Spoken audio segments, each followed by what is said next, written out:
Hi everyone, I'm Sandra from Aglovers. Today we are going to discuss about the true false not given questions in the reading section of IELTS.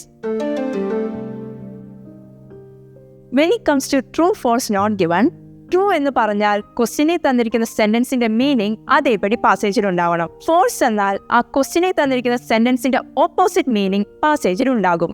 And not given means ക്വസ്റ്റ്യനിൽ തന്നിരിക്കുന്ന sentence പാസേജിൽ ഉണ്ടാകരുത്. So ഇങ്ങനെയാണ് ഒരു true false not given question differentiate ചെയ്യേണ്ടത്.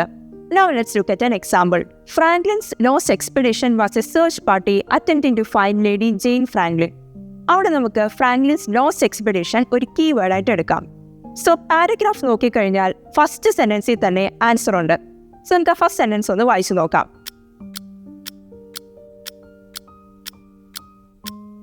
So ഈ sentence പറയുന്നത് ഫ്രാങ്ക്ലിന്റെ lost expedition പോയത് ക്യാപ്റ്റൻ ആൻഡ് ക്രൂവിന് എന്ത് പറ്റിയെന്ന് നോക്കാൻ വേണ്ടിയാണ്, ജെയിൻ ഫ്രാങ്ക്ലിനെ കണ്ടുപിടിക്കാനല്ല. സോ ഓപ്പോസിറ്റ് മീനിങ് പറയുന്നതുകൊണ്ട് answer to the question is false. ഇനി നമുക്ക് നെക്സ്റ്റ് ക്വസ്റ്റ്യൻ നോക്കാം. John Rae suspected that Franklin's lost expedition likely suffered from a food shortage aboard the ship. So ഇവിടെ പറയുന്നത് ജോൺ റേ സസ്പെക്ട് ചെയ്തു ഫ്രാങ്ക്ലിന്റെ ഷിപ്പിനകത്ത് food shortage ഉണ്ടായിരുന്നു എന്ന്. അതിന്റെ പാരഗ്രാഫ് നോക്കുമ്പോൾ ജോൺ റേ എന്നുള്ളത് നമുക്ക് കീവേഡ് ആയിട്ട് എടുക്കാം. സോ അത് വെച്ച് നോക്കിയാൽ ഈ പാരഗ്രാഫിന്റെ നടുക്കാണ് ജോൺ റേ എന്ന് എഴുതിയിരിക്കുന്നത്. സോ നമുക്ക് അതൊന്ന് വായിച്ചു നോക്കാം.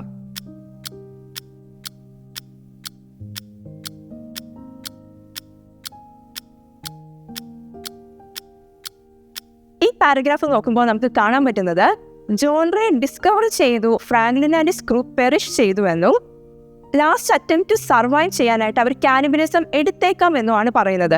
ഇവിടെ എവിടെയും പറയുന്നില്ല ഷിപ്പിനകത്ത് അവർക്ക് ഫുഡ് ഷോർട്ടേജ് ഉണ്ടായെന്ന്. So answer to this question not given ആയിരിക്കും. ഫൈനലി ലാസ്റ്റ് ക്വസ്റ്റ്യൻ നോക്കാം. The leaders of the search party commissioned by Lady Franklin return to England after some time. So Lady Franklin commission ചെയ്ത search പാർട്ടിയുടെ ലീഡേഴ്സ് ഇംഗ്ലണ്ടിലോട്ട് കുറച്ച് നാൾ കഴിഞ്ഞപ്പോൾ തിരിച്ചു വന്നു എന്നാണ് ക്വസ്റ്റ്യൻ പറയുന്നത്. ഇനി നമുക്ക് പാരഗ്രാഫിലോട്ട് പോവാം.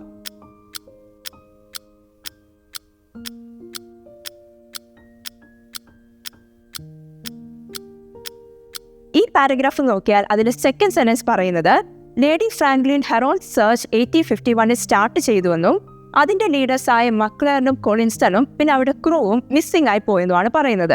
നെക്സ്റ്റ് സെന്റൻസ് പറയുന്നു കൊളിൻസ്റ്റൺ ഇവൻച്വലി പുള്ളിയുടെ വേ ബാക്ക് ഇംഗ്ലണ്ടിലോട്ട് കണ്ടുപിടിച്ചുവെന്നും മക്ലറിനെ ഫൗണ്ട് ആൻഡ് റിട്ടേൺ ബാക്ക് ചെയ്തുവെന്നും പറയുന്നുണ്ട് 1854. സോ രണ്ടുപേരെയും മിസ്സിംഗ് ആയി പോയി, അവർ തിരിച്ച് ഇംഗ്ലണ്ടിലോട്ട് റിട്ടേൺ ബാക്ക് ചെയ്തു. So answer to this question true ആയിരിക്കും. ഇങ്ങനെയാണ് ഒരു true false not given question നിങ്ങൾ ഹാൻഡിൽ ചെയ്യേണ്ടത്. ആൻഡ് മേക്ക് ഷുവർ ഒരു ക്വസ്റ്റ്യൻ്റെ മീനിങ് വെച്ച് വേണം നിങ്ങൾ അതിൻ്റെ ആൻസറിനെ അപ്രോച്ച് ചെയ്യാൻ. ആൻഡ് റിമെമ്പർ, നിങ്ങൾ മാക്സിമം ക്വസ്റ്റ്യൻസ് പ്രാക്ടീസ് ചെയ്തിട്ട് വേണം എക്സാം അറ്റൻഡ് ചെയ്യാൻ. ഇനിയും ഇതുപോലത്തെ യൂസ്ഫുൾ ടിപ്സ് ആൻഡ് സ്ട്രാറ്റജീസ് ഞങ്ങളുടെ ചാനലിൽ അപ്ലോഡ് ചെയ്യുന്നതായിരിക്കും. So make sure to subscribe our channel. See ya.